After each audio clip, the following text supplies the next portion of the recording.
You're tuned in to Shake, Rattle, and Goal, the official podcast of your Springfield Thunderbirds. Osmanski, a one-timer deflected side of the goal. Alexandrov scores! Hosted by Matt Baker and Steve Forney. A show that's everything Springfield hockey, with interviews including players, coaches, and staff. The Springfield Indians repeat as the Calder Cup champions. Listen to this podcast on Google Podcast, Apple Podcast, Spotify, Stitcher, and the iHeartRadio app. In his first year at the helm, Kevin McDonald and Drew Bannister have the T-Birds in the Calder Cup Finals. Watch the podcast on the Thunderbirds official YouTube page. And now, here are your hosts, Matt Baker and Steve Forney. And this episode number 21 of the Shake, Rattle, and Goal podcast is proudly brought to you by our friends at White Lion Brewing in Amherst and their location in Tower Square in downtown Springfield, your go-to pregame spot for Thunderbirds games. Now also by our friends at YOLO Healthcare Consulting, bridging the gap for those traversing the healthcare landscape. Alongside Matt Baker, I am Steve Forney. And Matt, I think we're going to have a little bit more, I guess, pleasant of a show today than we had last week.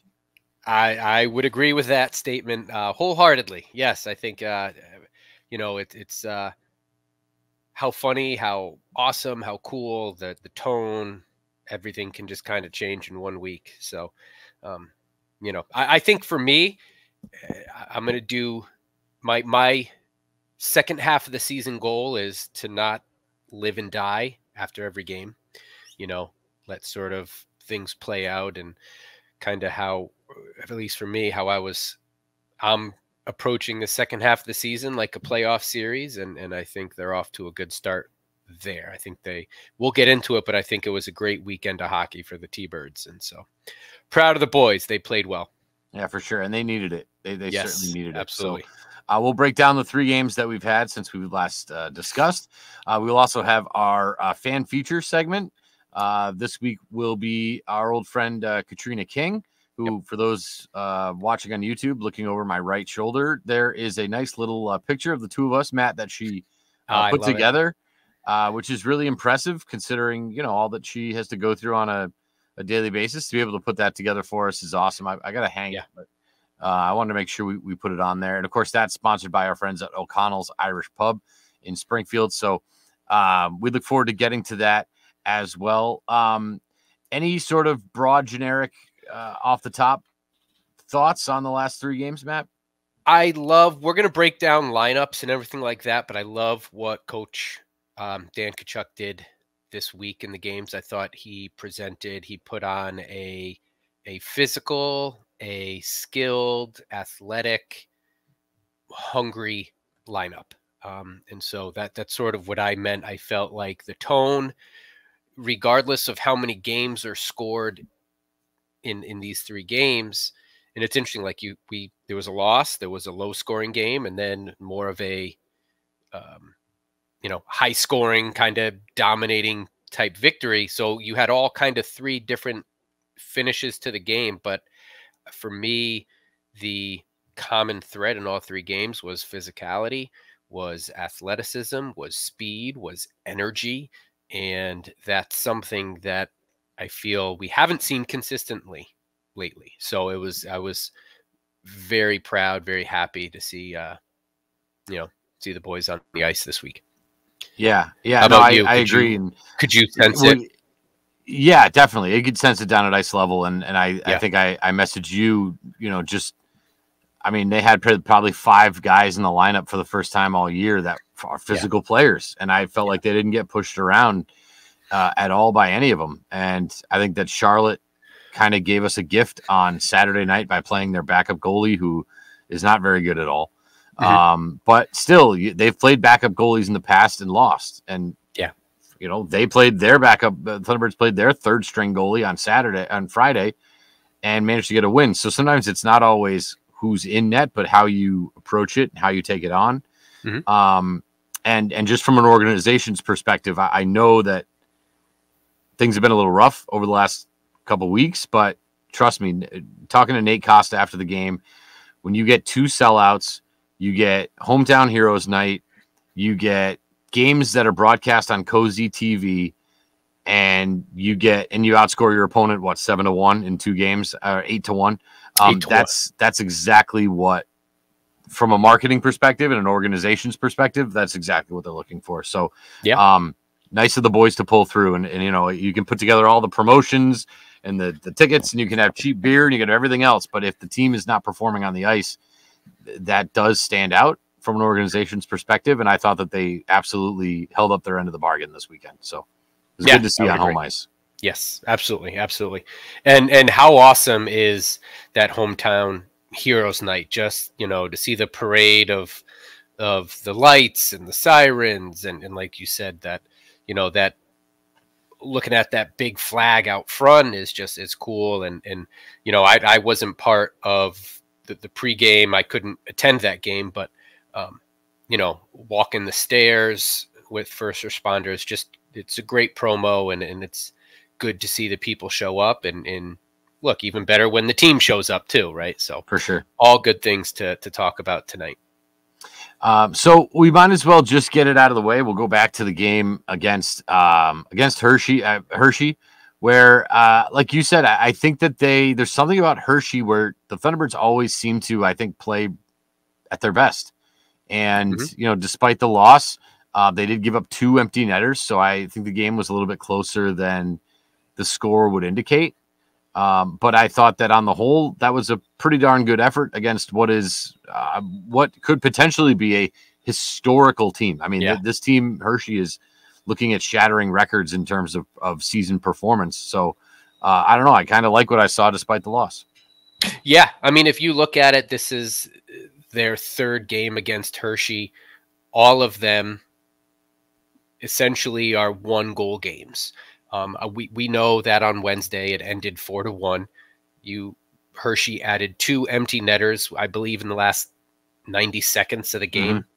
So, you know, the play on ice was that of a 1-goal game, and it didn't end. It was a 4-1 loss, you know, but I think when you're playing the best, and look, we were wrong at the beginning of the year, right? We were talking about a Calder Cup hangover, and you know, we thought maybe the Thunderbirds went through it and Chicago went through it. Clearly, Hershey has the recipe, because they've been dominant all year long, goaltending everywhere, right? But they bring out the best in Springfield, and I think too, when you're a team like the Thunderbirds, who has talent too, I think you kind of take that personal, where it's like, all right, yeah, look, everyone's talking about Hershey, but we got talent too. And so, you know, they've shown up for these 3 games.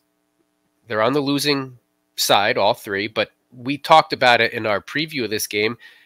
I'll take a 2-1 loss. And, you know, yeah, there were 2 empty netters, but I went to bed Wednesday night thinking, okay, we're in a rut.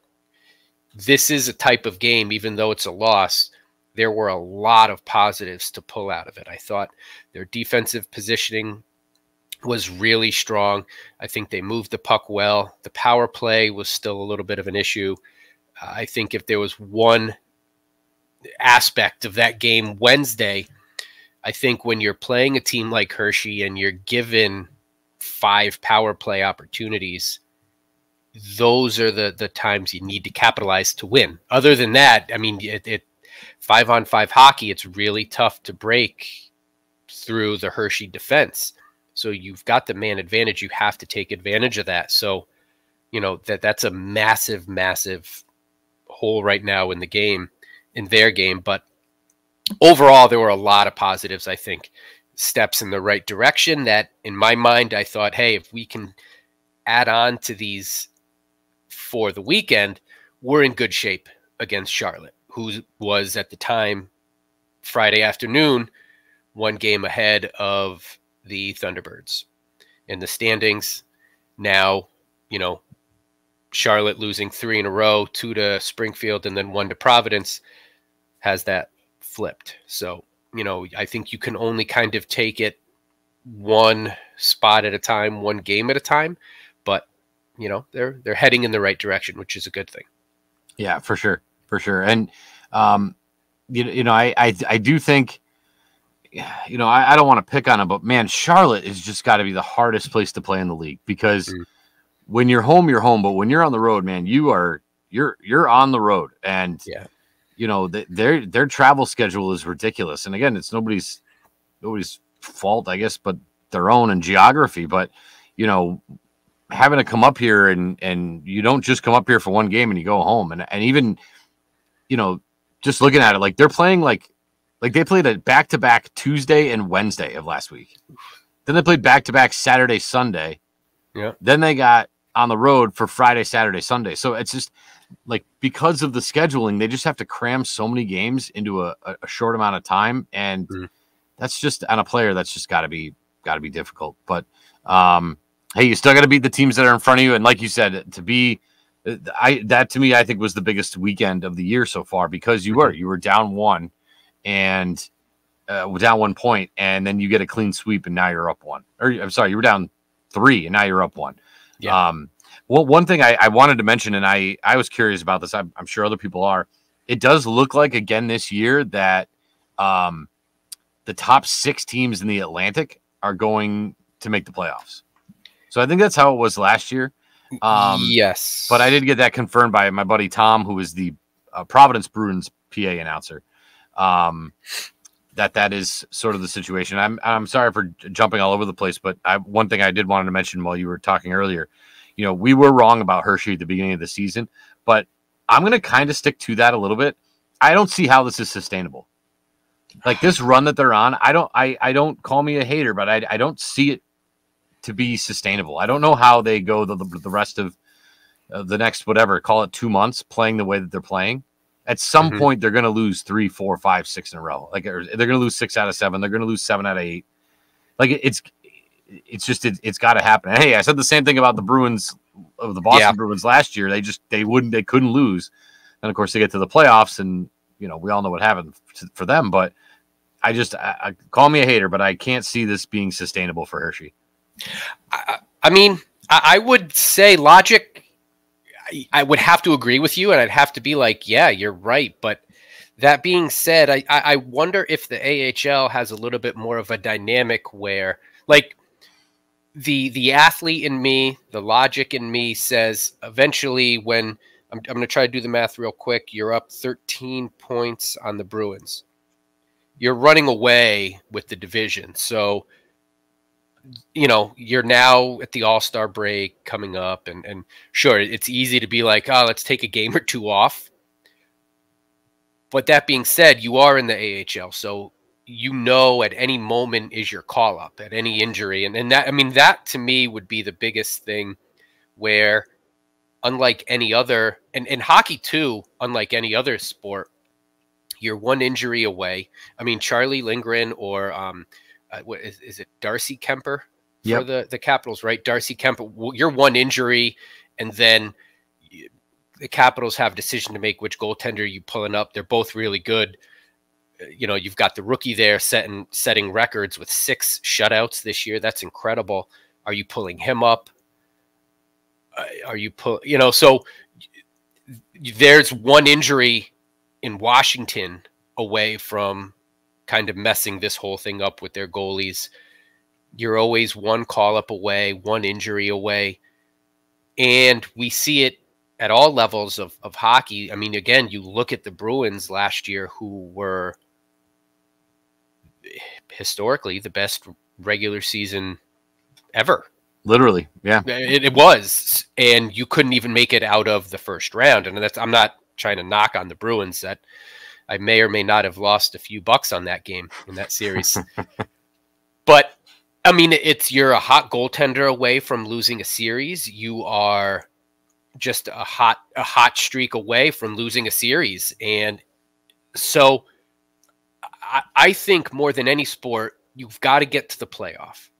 And once you get into that playoff, the seedings are going to be what they are, but you are a hot goalie. You are an Adam Gaudette hot streak away from winning any series.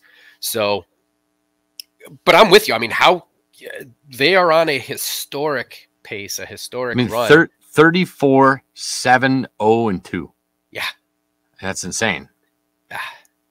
And again, we're talking about AHL guys who, again, not knocking these professional athletes, but they're in the AHL. They're in the developmental league. And you know, I think it's fascinating to be able to compete at such a high clip for so long, so consistently.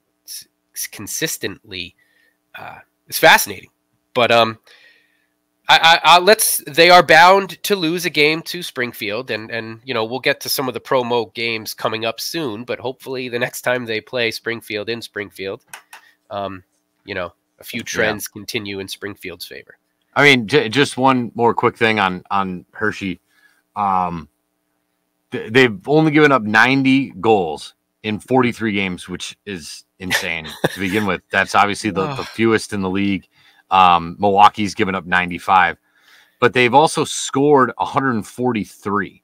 And for reference, Providence has scored 149, and the Texas Stars have 146, and they have a player down there, Logan Stankoven, who is another guy who's going to shatter some rookie records. But based on my quick math, they're third in the league in goals for. So it's not like, you know, they're just kind of getting bailed out by their goalies. And I mean, clearly they are 90 goals against, but they're also scoring at a pretty good clip too. So it's this rare combo of just dominating, and they have the fewest penalty minutes in the division. They have the fewest penalty minutes, looks like quickly, like second, third fewest penalty minutes in the league. So you play disciplined hockey, you score goals, you stop pucks. Like, that's the game. That, you know, it's as easy as that sounds, right? But you're right. You are right. So hey, Thunderbirds can hang. So that's a good. They can. They can hang. Yep, that's a good sign. So, absolutely. So just looking ahead here at those games against Charlotte, my opening sort of thought on the weekend against Charlotte, which again is something that you have already mentioned. When you go into a game and because I think physicality has been lacking on this team. And for that game, they dressed Tyler Tucker, LaFerriere, McEachern, Washkruk, Sam Bitten, Wyatt Kalynuk, Hunter Skinner, Drew Callan. I mean, all of the physical guys that they have on this roster. And I know we're not, you know, we're not talking about PJ Stock out there. There's no Bobby Farnhams, but these are guys that are going to play physical. And I thought that they all really lived up to that hype in that game. I thought that to me was the most telling thing, even going into the game. And then as the game progressed, I said, finally, we are the more aggressive team. And it was good to see. Yes. And not just the aggression and the physicality, but I think the energy level too. And I do believe it's kind of all intertwined and connected, but you have, you know, guys like I love McGing and Bitten together on the same line. And, you know, they played on top line with Pekka this week. I think that's sort of the line you're kind of going to ride for the time being. I like their top two lines. I think Bolduc, Vrana, and Suzuki as well.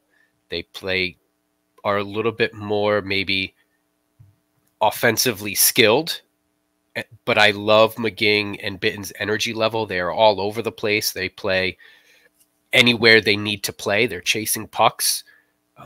And so I think you have, when you are putting a lineup in that is on any line skilled, a threat to put the puck in the net, is physical and will not get pushed around, and partner that up with sound defense from all three of the blue line pairings, I think that's really what you can ask for. Every single line has, from this past week, had energy, had physicality, had offense, and that's a recipe to go 2-1, you know, and pick up 4 big points.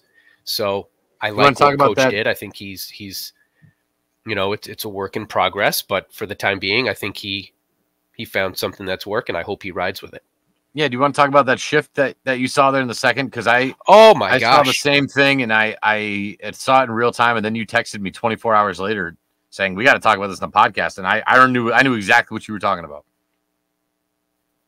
Yeah, there was one shift at, I believe it was the 5 6-minute mark left in the second period, with McGing, Bitton, or both Bittens and McGing, and just the energy level. I mean, we're talking dead smack in the middle of the game where things maybe you get a little bit sluggish heading into the second intermission, and but the energy spark from Sam when he hopped onto the ice.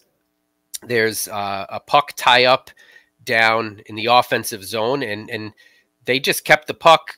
They were circulating, Sam circling around the net, Sam finding the slot, kicking it out to Will, hitting the point. It just for a minute straight. And it was just, I think they maybe had, I can't remember, 1 or 2 shots, but just, again, the energy level and the physical, aggressive play in the offensive zone, not being reactive, but establishing sort of, what they were trying to dictate. Again, Sam circling the net, finding the slot, kicks it out to Will. Will's hitting the point, and it was good hockey. Again, that something we know that this team is capable of on all lines, and closing a chapter on the last few weeks, but something we haven't really seen these last few weeks. Yeah. And it was just good to see them have control of a puck in the offensive zone for about 45 seconds to a minute, I believe. I was just going to say they only got an offensive draw out of it, an offensive zone faceoff, but we talked about it in weeks past about the wear and tear and the energy that you spend when you're in your own end trying to play defense, and how that can wear on you over the course of a period or a game. And that's exactly what they did. The 5 guys Charlotte had on the ice were wiped after that. Yeah. That's a complete, sort of 180 of what we're used to. That's usually happening or has been happening to us. Can't get control of the puck, can't clear it. And it was just good to see. So it's something that I hope can continue, the spark of energy with some of these lineup changes. We're going to talk about it a little bit after the fan interview, but sort of there are some injuries now up and down this roster that we're dealing with. And, but I don't think it's doom and gloom at all. I was kind of looking through the lineup, and I have some ideas. I'll kind of share what my thoughts are on some of the lineups, but, it's not doom and gloom at all. Big injuries, and we wish the best for McEachran and Dean, but, I think there is a recipe for this team to continue and build off of this past week. Yeah. If there was one thing that I don't want to say it was a negative, but something that I noticed that, again, I don't know really what to take of it, but the power play has not been good. Still. They did finally get off the schneid on Saturday, but Jacob Vrana playing with Bolduc. And to me, that sounds like a good combination because Vrana can fill it up. He's got all the experience in the world, and Bolduc is struggling to fill it up and doesn't have a lot of experience. One of the first power plays, Vrana got really annoyed with Bolduc. And, again, Captain Hockey over here, I can't diagram it or anything. But, when you're on the power play, you sort of have 2 forwards that are at the blue line. And then you have a third forward that kind of slingshots back into their own zone and does kind of a big half circle and then comes back up, either carrying the puck or alongside the defenseman who's carrying the puck. And, Vrana would just he just rolled his eyes at him and then pointed go on, you're the guy who's got to go cycle, go back there and cycle. And it was again, maybe, a little bit of tough love. Come on, kid, let's get it going. But then it happened again where, if you're, let's say you're playing catch in the backyard and you got your baseball glove on and you hold up your glove in the air and the person throws it to you and it's nowhere near your glove. And instead of, trying to make some athletic move to save it, you just kind of still stand there with your glove in the same spot. My hand's here. Why are you throwing? I'm right here. Vrana kind of did that to Bolduc where he had his stick on the ice. Bolduc passed it to him. The pass was nowhere near him.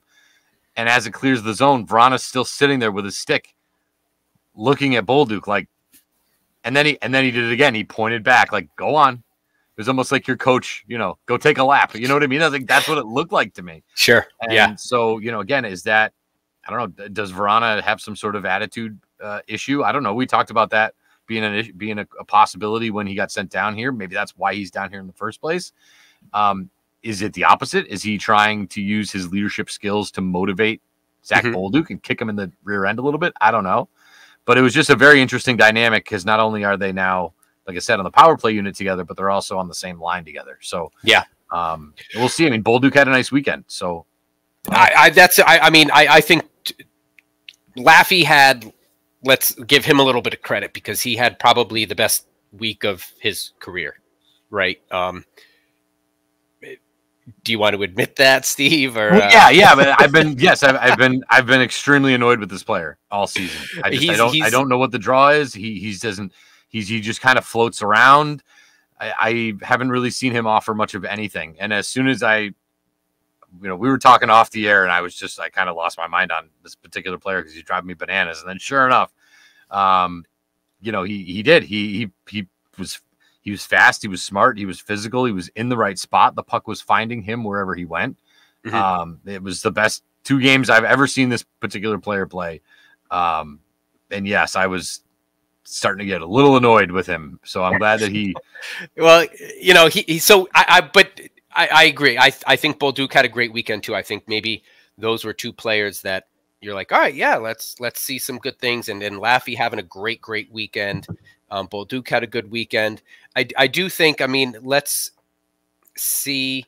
I think there's room for, and look, everybody, they are professionals. They are men, and that's a difference. As a rookie, maybe you're playing with other college kids, or and not to say that you're not an adult in college, but now you're playing with men, and so if that means I got to look at you and say, what are you doing? Cycle the puck, or whatever. Like if I have to say that, that's what I'm going to say to you. I'd rather, I guess, as long as it continues to be constructive and positive. And that's, I think, where a coach has to come into play.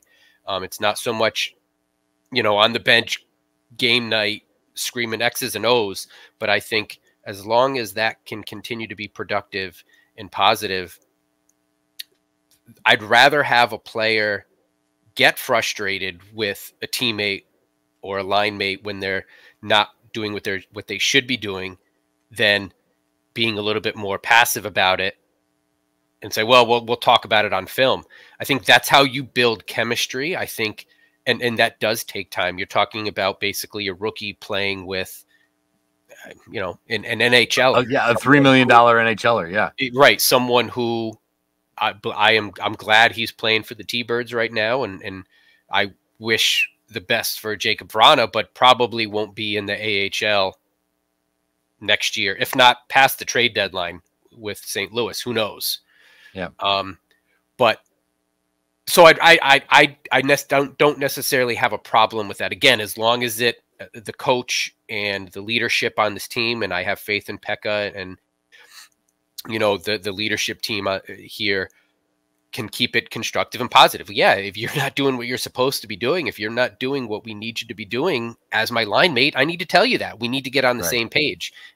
And if it's something that, for whatever reason, any player is incapable of doing, that's, again, how we get on the same page. I'm not going to expect you to kind of make this play or make this cut or cycle here or dump here, chase here, whatever the case may be, right? So, and you never want anybody, a coworker, just doing the same thing wrong over and over again. Right. So you're like, you're not doing this right. Like, you know what I mean? So it was just an interesting dynamic between those two. And and Bolduc seemed to, he had a good weekend. So it's not like he, put his head down and just kind of ho-hummed it for the rest of the weekend. He put together a nice little weekend. So he did. But just real quick, you started that by talking about the power play, and that continues to be a real. I think right now they're at. They're at 16% on the power play, and that's. You've got Charlotte sitting there at 15.7 and Bridgeport sitting there at 15.6, and you're at 16. So you know, I would like to see that number with the skill that they do have. I feel like that number could be upwards to 18, 19%. But I mean, I don't know if you get there this year, but I just feel like that's sort of like, you know, you want to be, if you could be 1 for 5 on the power play, I think that's, and again, if you're 1 for 5 against Hershey, that, who knows? It's 2-2. You're not right. 1 for 5. Go 1 for 5 against Hershey, and who knows? So I mean, they're 129 goals for, 128 goals against. They're +1. Just imagine if they had, I don't know, call it 6 more power play goals over the stretched out. Where would they be in the standings? You know, what difference would it make? Maybe none. I don't know, but you know, yeah, you're +1 in goal differential, and you have a terrible power play. Imagine if that power play provided you more offensive goals, where they would be in the standings. And to what point, I would love, again, I'm not a hockey coach, but I wonder how much that plays into this, a scouting report for a team like Hartford, who's big and physical too, who might, does that, you don't have to play scared of the power play. So does that affect how teams play you? Are you going to be a little bit more aggressive? I'm not saying, you know, no team wants to go down, because all it takes is 1 goal, right? That could be the difference in a win or a loss. But, you know, are you just going to play a little bit more aggressive against the Thunderbirds, knowing, you know what, if we go a player down, we can kill that. You know, we can kill the penalty. And especially a team like Hartford, who we're seeing this upcoming week, you know, who has a pretty decent power, you know, penalty kill in and of itself.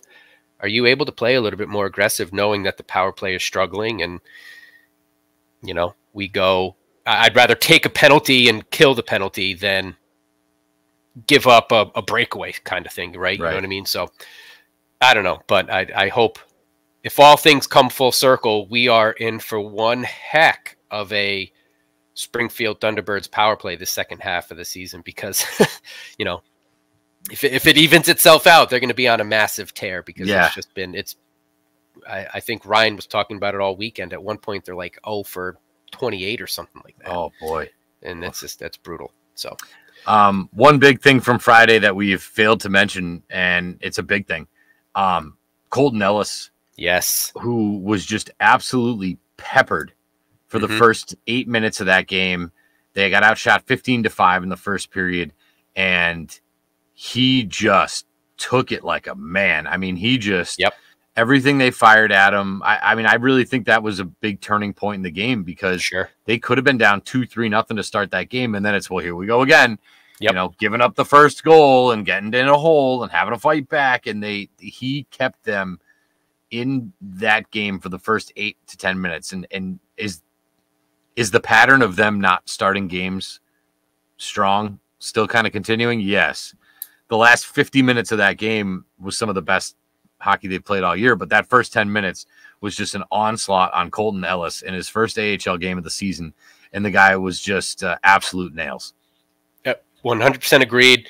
You know, stick taps for him, definitely, because he played on his helmet that game. You know, not just making great positioning. You know, he ate the puck pretty well. don't want to compare him to anybody else, but good rebound control. Right, that's what I'm saying. So I mean, he was a lot of one and done, and I think that also, I mean, that helps your defense too. Your goalie is your last line of defense. He is that last defenseman on the team, and you know, eating up those rebounds, I think, helps sort of that constant, you know, the things we've been talking about, where they just can't clear the puck, and then they're, you know, opposing teams are ripping 3-4 shots at a time before the Thunderbirds are getting one for themselves. So, and then great job by Colton Ellis. You're just making line changes just to go play more defense. You know? Yeah. So a good job by him. He's not his first stint. I think he didn't play for the Thunderbirds last year, but 2 years ago he got a little bit. I think when Charlie Lindgren was called up. And so, but he's proving he belongs. We know he can hang. He's having a fantastic year in the ECHL down there for Orlando, and that's continuing. So I think now, I mean, we wish the best for Z, but it's not as now you can listen. Zarenko can take his time to get healthy and get right, and then we know we have Colton Ellis there as that emergency number 3. So yep, no reason to rush him back. Absolutely not. Zarenko. So awesome. So we do want to talk about that game Saturday night, which was just an absolute blast if you were in the building. But we do want to remind you that the SRG podcast proudly sponsored by White Lion Brewing in their new location in Amherst on North Pleasant Street. Of course, right in downtown Springfield at Tower Square, 1500 Main Street, the place to go prior to Springfield Thunderbirds games. I will say, because parking is still an issue, although the parking garage that's coming up is coming up quick, and it's pretty fast. Cool to see. Right. Yeah. I know it's not going to be ready anytime soon, but it is coming along. But Saturday night, trying to get into downtown was tough, and the lines, the line to get into the MGM garage was like 2 intersections long, and to just be able to go into that left, those 2 lanes, you go into that left lane and you just blitz past all the MGM traffic and go park in Tower Square, which is what I did because my usual hiding spot was taken. So I easy in, easy out. If you're getting tired of waiting in the MGM lot, whatever, it's a couple bucks to go to Tower Square. And if time is more valuable to you than a couple dollars, that's the way to do it. So go to Tower Square, and then you don't want to pay either. That's fine. Go down to White Lion. They will validate your parking for you. And while you're there, grab some Boomer Nachos, some Seuss Mac and Cheese, Hall of Fame wings, along with any of the 20-plus beers they have. And you can find your favorite White Lion beers in your local liquor store cooler, White Lion Brewing, now in Amherst, downtown Springfield. And if you go, make sure you tell them the boys from SRG sent you. And by our friends at YOLO Healthcare Consulting, they offer education, training, tutoring, coaching, and mentoring for healthcare professionals and students. Founding owners Yolanda Mero and Lola Rios are doctorate-prepared nurses with over 40 years combined bedside, academic, and leadership nursing experience. They also offer assistance to individuals navigating the healthcare system for long-term care and home care planning needs. Founded right here in Western Mass, YOLO Healthcare Consulting are the ones to contact to help you bridge the gap. If you're traversing the healthcare landscape, you can reach out to them at yolo.healthcareconsulting@gmail.com. Again, that's yolo.healthcareconsulting@gmail.com, or you can give them a call, 413-627-0609, and tell them that the boys from SRG sent you. One other quick thing I thought was really cool, and I'm going to kind of Google it now to look it up. White Lion Brewing, it looks like, has a new beer out in collaboration with the Ride to Remember. And I saw that. Yeah. And I'm just trying to look at it real quick here. I can't seem to find anything after a quick Google search, but that's all right. We'll figure it out. But yeah, they have a new beer specifically designed for the Ride to Remember, which I think is really cool. It looks, if anybody's seen the Ride to Remember hat, it sort of resembles what they got going on with that. And just, again, talk about local businesses supporting incredible causes. You love to see that from White Lion.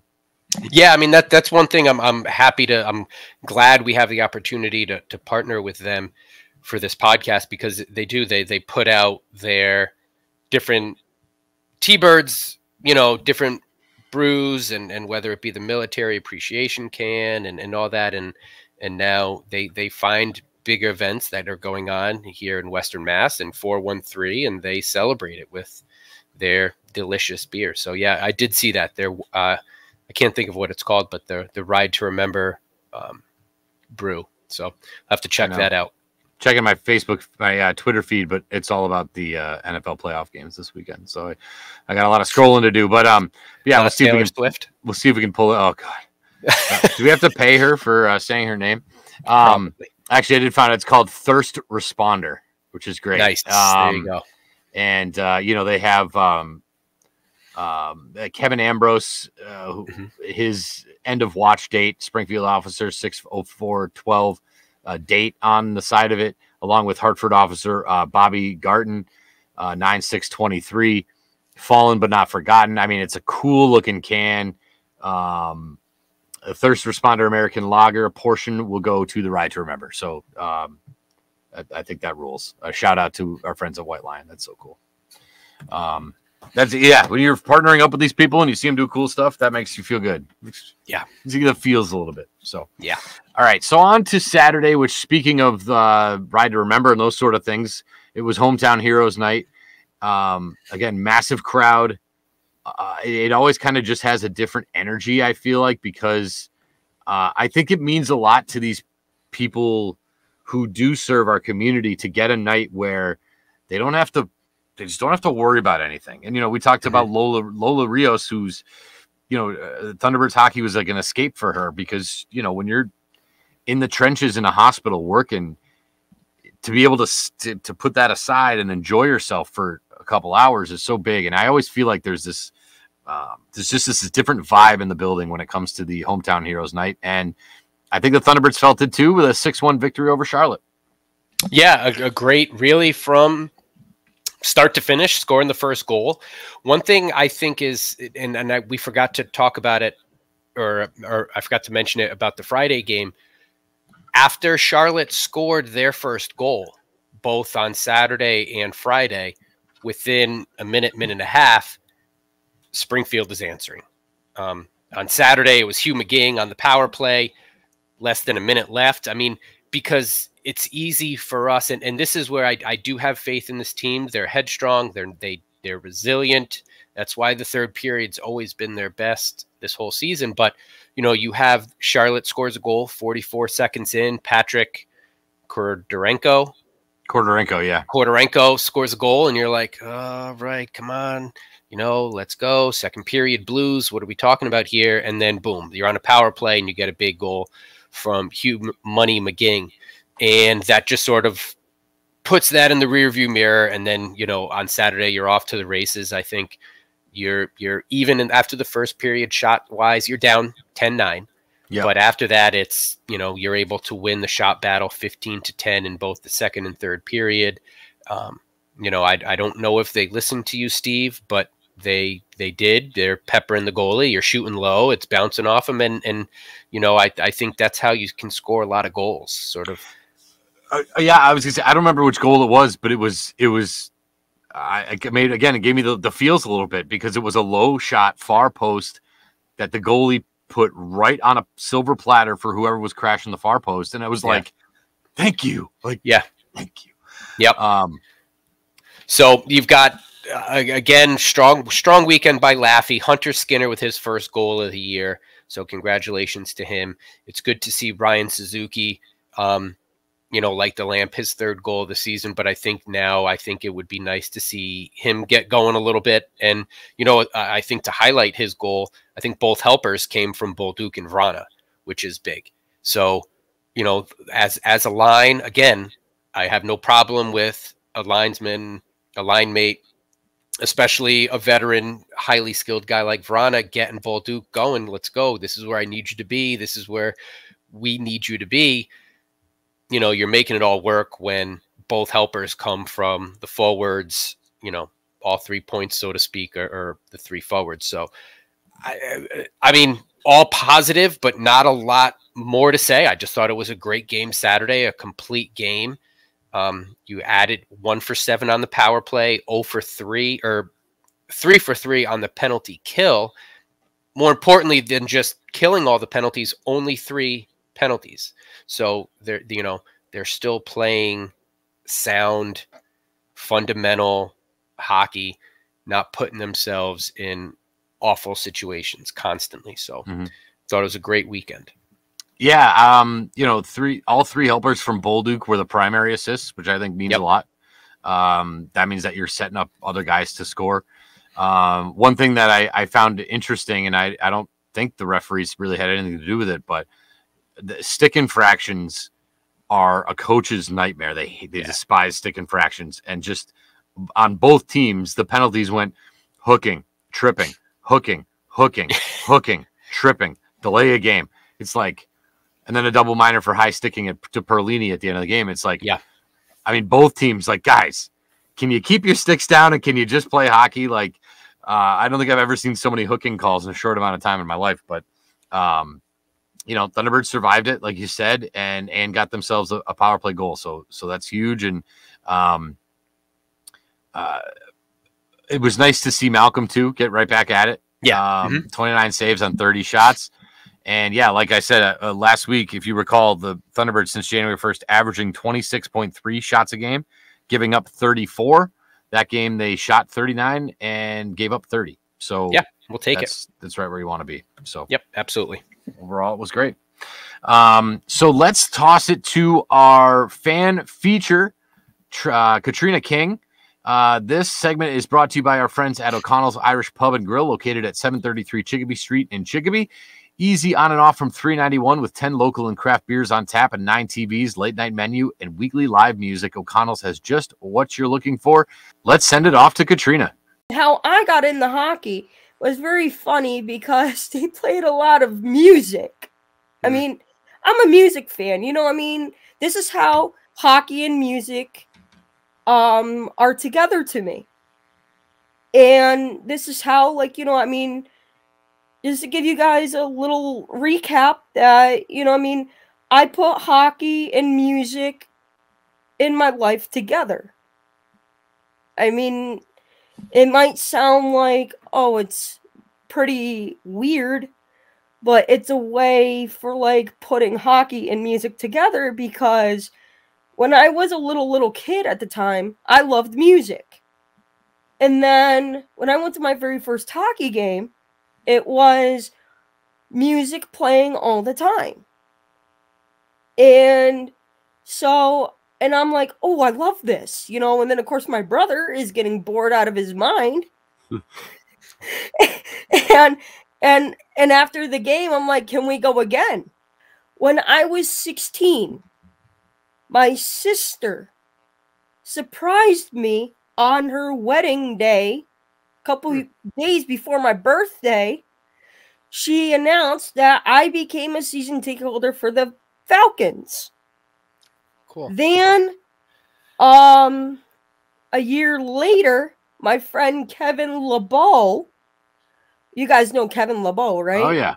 Oh yeah, boss. One day we were at Amelia Park, and he says, "Hey Trina, would you like to be a season ticket holder?" I said, "What do you mean?" He's like, "Trina, I'm surprising you of paying 1 year for your tickets to sit in front of me and Kathy for a season." And I'm like, "That's cool."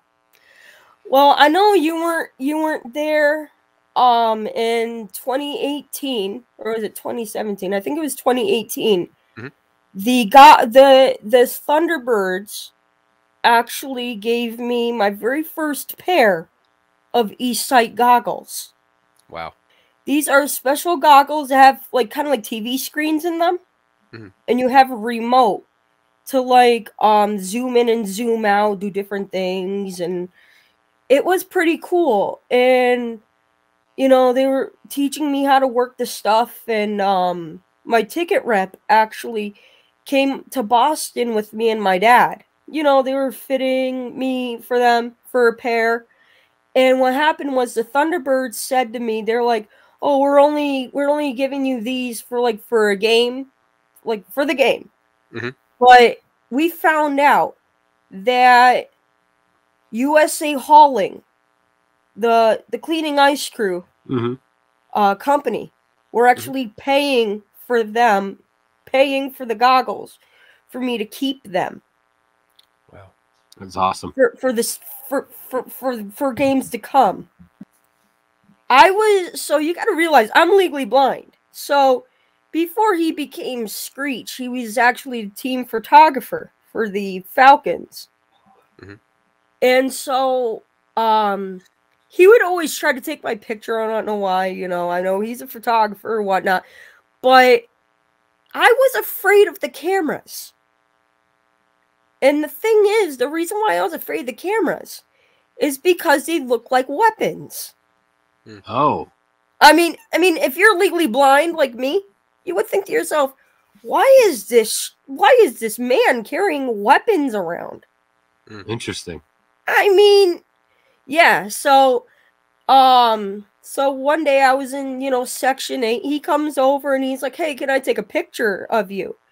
And I'm like, "What is that?" Like the camera's pointing at me, and I'm like, "What are you doing? Are you gonna shoot me?" And he's like, No, I'm not gonna shoot you. I'm not gonna shoot you. And, and it was pretty funny because he, after he took a picture, he's like, "Come here." He's like, "Come here. Let me sit with you, show you how the camera works." So he sits right next to me, and he's showing me how the camera works. And, and I got very expired of that.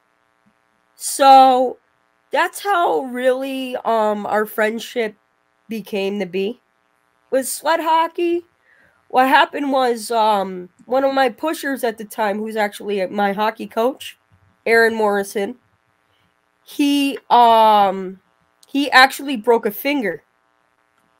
Oh. And so he's like, "Oh, I can't push you in the game." So my dad was on the phone with Jim. And funny thing is, he put Screech on to push me. September, we had our, get together, and, and he came, like, me and my dad actually drove him there. And he came and he, he put on Boomer and, danced with, a bunch of other kids, and it's great. And, and then, like, when I need somebody to help me out when he can, he's like, "Oh, I'll come help you out," And I had one of my ticket reps actually help me out, like, because I do pretty well with him. But he would come out and he would help me out. I remember when I was real little, like when I'd play sled hockey, there was a guy back in the day named Mitch Fritz. It was a back-to-back Falcons on Wolfpack at the Mass Mutual Center. And what happened was, first game was boring. The Falcons didn't do well. They were, playing ticky-tack hockey. They weren't playing, like, very good. And they lost the game. But the second game, oh, boys, the second game was phenomenal. The second game was, like, nothing but fights. It was, like, bench brawl. That's how brutal this game was. A bench brawl. And I gotta tell you, like, gloves were flying, sticks were flying, and everybody was beating the crap out of each other. I mean, literally, everybody was just going at it at each other. And you know what happened after that game? They traded Mitch Fritz to the Hartford Wolfpack the next week after that. Wow. That's crazy. Yeah. That is crazy. See you, Trina. All right, we'll see you at the Thunderdome. Yeah, go T-Birds, guys. All right, a big thank you to our friend Katrina King. What an absolute pleasure she is. Inspirational.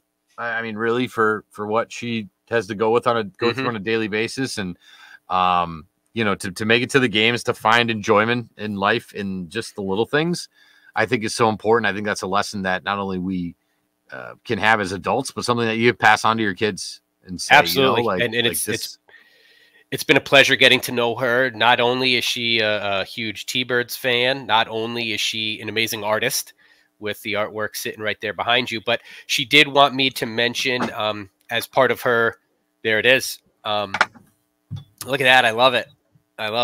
Awesome. I mean, that's pretty awesome. You made it, right? When you made it. That's fantastic. So thank you for that, Trina. But she is on the sled hockey team for the Thunderbirds, and she wanted me to mention her next kind of big game coming up is the Kammer Cup, in memory of an old player, someone who used to play for the team. She sent me all this information. But that game is March 3rd. It's before a Thunderbirds game, and it's for $20. You get a ticket to both of the sled hockey games. She plays, I believe, in the one at 1 p.m. Right before the Thunderbirds play. But that is March 3rd. 12 o'clock is when that first sled hockey game goes off, and then her sled hockey Thunderbirds team plays, I believe, at 1 from 1 to 2, and then the Thunderbirds play the Islanders in their sensory friendly game. That's on March 3rd. So if you're looking for information on that, you can message us, and I'll try to get Trina the message, or you could message her directly too if you're friends with her on Facebook. If you want more information on that game, feel free to reach out to her. But thank you so much, Trina, for coming on and being part of the show. I think everybody's her Facebook friend. I think she's got the record. She's got it. She's got it. But our segment there with Katrina is brought to you by our friends at O'Connell's Irish Pub and Grill, 733 Chicopee Street in Chicopee. Whether you're just driving down 391 looking for a bite to eat, O'Connell's full menu has something to satisfy your hunger. Shepherd's pie, flatbread sandwiches, and even a full kids menu. If you're looking for a friendly environment at night to grab a drink or two, stop by O'Connell's. Take a look at their 10 local and craft beers on tap. Located at 733 Chicopee Street in Chicopee, O'Connell's Irish Pub, a proud sponsor of the SRG podcast. Make sure you tell Blake and our friends behind the bar that the boys at SRG sent you. So, Matt, you did a little bit of homework just looking at some of the lines combinations that they've had over the last little bit. And, of course, with Mackenzie McEachern getting hurt with we haven't talked much about it, but I can tell that's a collarbone, separated shoulder. He was in, that's a tough dude, and he was in a lot of pain. So yeah, that was he definitely upper body injury. I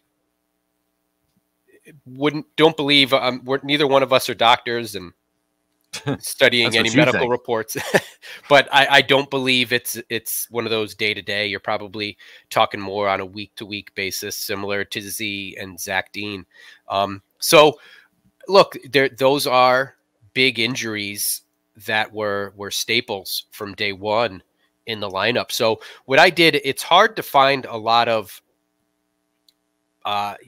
histories with the AHL and finding different line combinations unless you're following Ryan on Twitter.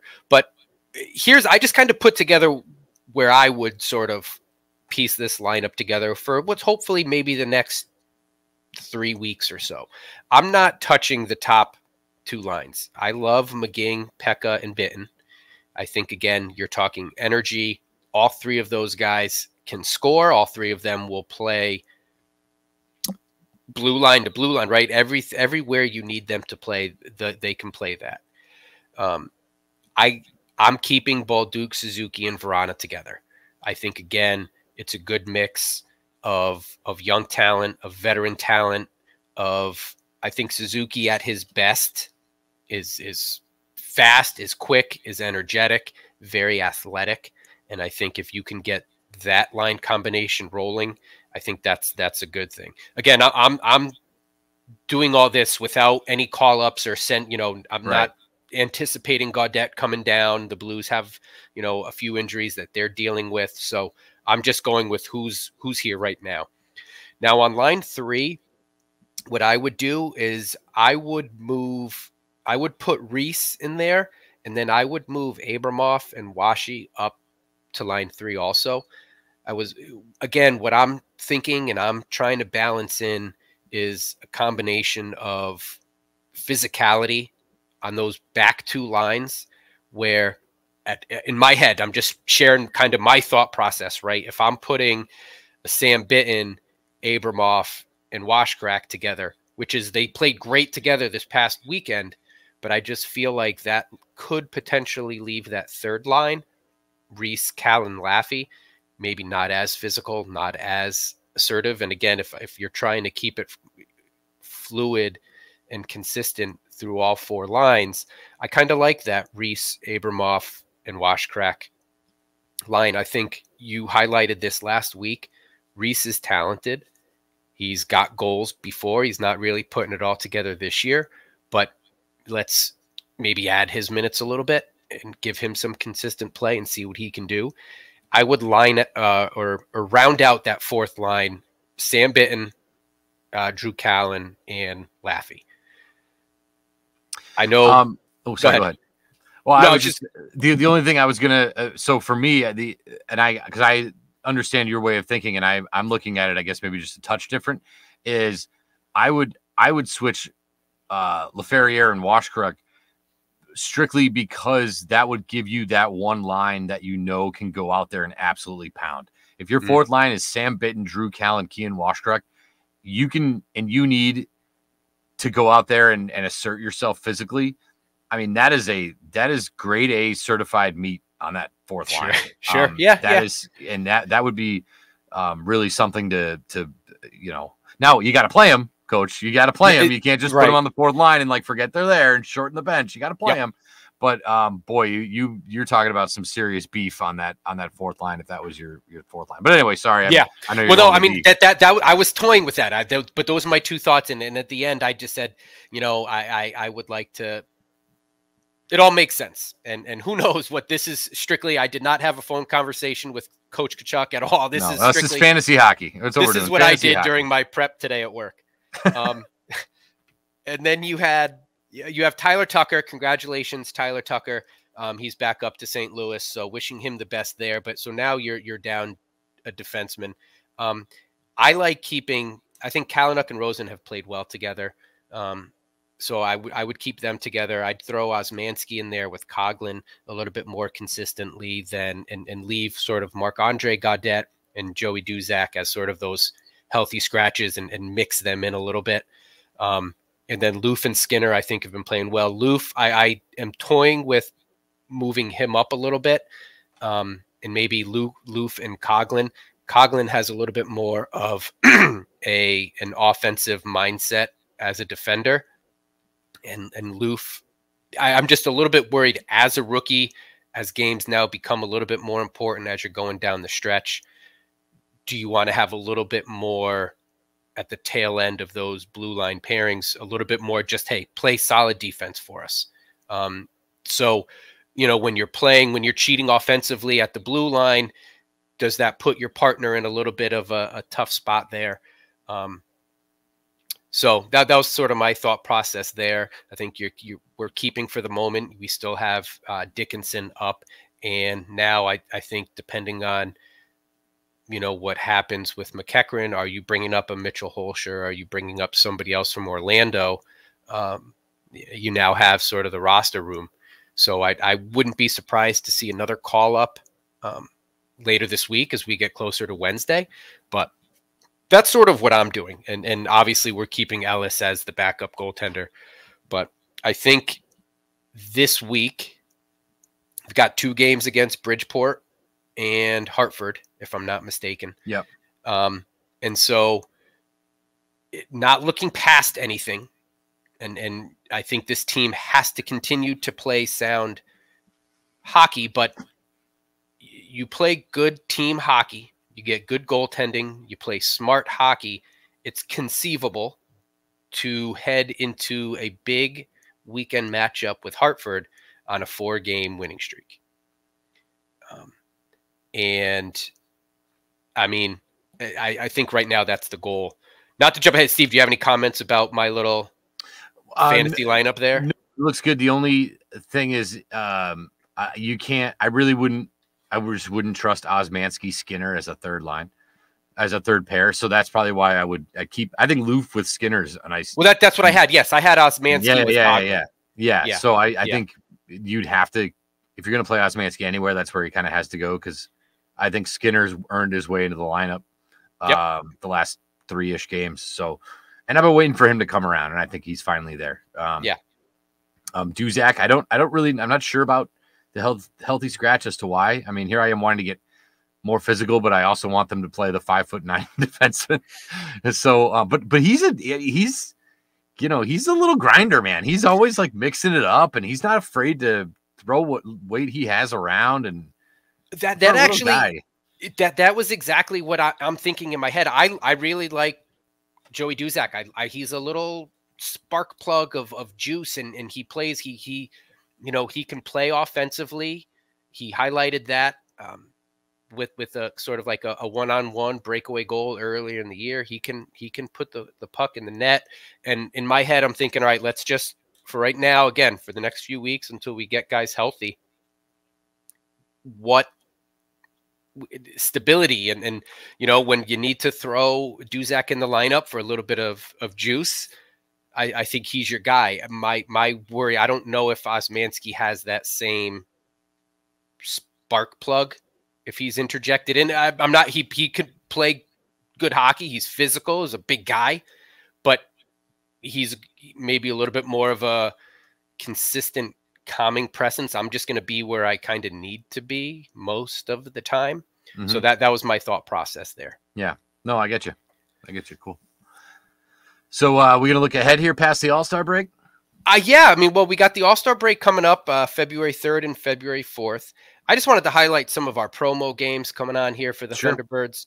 We've got February 10th, and really this is bringing us right to the end of the year. It's crazy to think that, but here it is for the rest of the year. February 10th, our Springfield Isotopes will take on the Hershey Bears, and this is what I was talking about earlier in the show.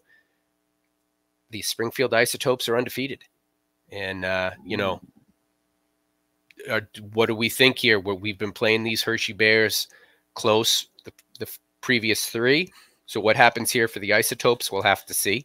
February 24th. Sorry, real quick. Couple quick things. My kid's doing God Bless America. Is your kid doing God Bless America? They are. Yes. It's also Agawam night. It's also Agawam night. So you'll see the Baker boys and my son Luca on the ice pregame. So I'm gonna be a puddle for that. Yes, right. Yeah. Our kid's school is singing God Bless America, and my school, the school I work at, where I teach, they're holding the flag.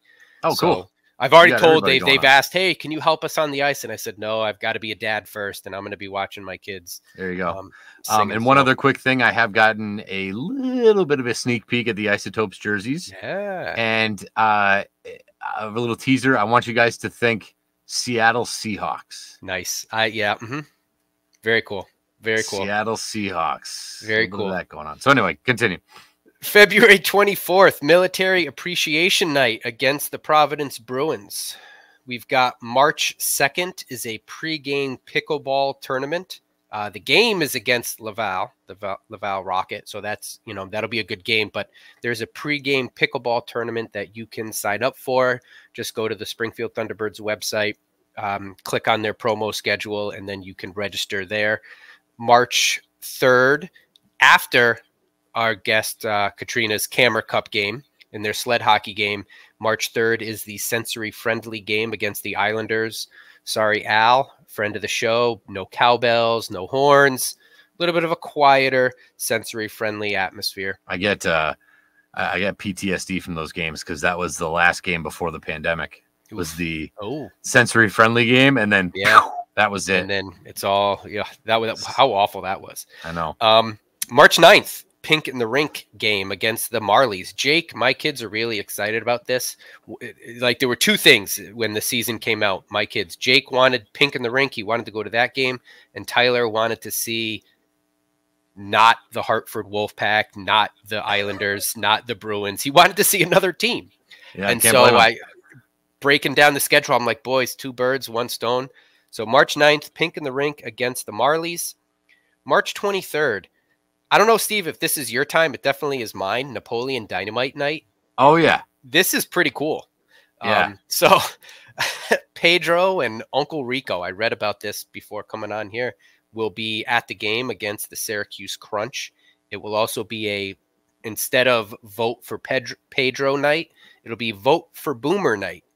Not exactly sure what that means, but maybe mascot of the year. I'm thinking, why would we not want to vote for Boomer? April 13th brings us to 413 night, where the Springfield Thunderbirds will be highlighting all things Western Mass and area code 413. The game is against the Checkers. April 14th, Boomer's birthday, last Sunday home game of the year against the Providence Bruins. And then capping it off, April 20th, Fan Appreciation Day against the Hartford Wolfpack. So that's sort of the lineup of the remaining promo games. Of course, every Friday is a Deuces Wild Friday. I didn't highlight those, but these are sort of their big promotional games left on the schedule. So it's sad. I got to miss that one. 420. I'm going to miss that one. The fan appreciation. Oh, yeah. Life, man. Life happens. Other stuff going on. It happens. Going on. Yep. So, well, we want to give a big thank you to White Lion Brewing for sponsoring our show, as well as YOLO Healthcare Consulting. They're at yolo.healthcareconsulting@gmail.com. Big thank you to O'Connell's Irish Pub as well for the segment with Katrina. Any last thoughts for you, Matt? Thank you, as always, to our friends. Thank you to Katrina. Fans of the show, continue to like, support, send us your emails, your questions. Feel free to draw us a picture. We'll hang it up. I love it. And as always, let's go T-Bird.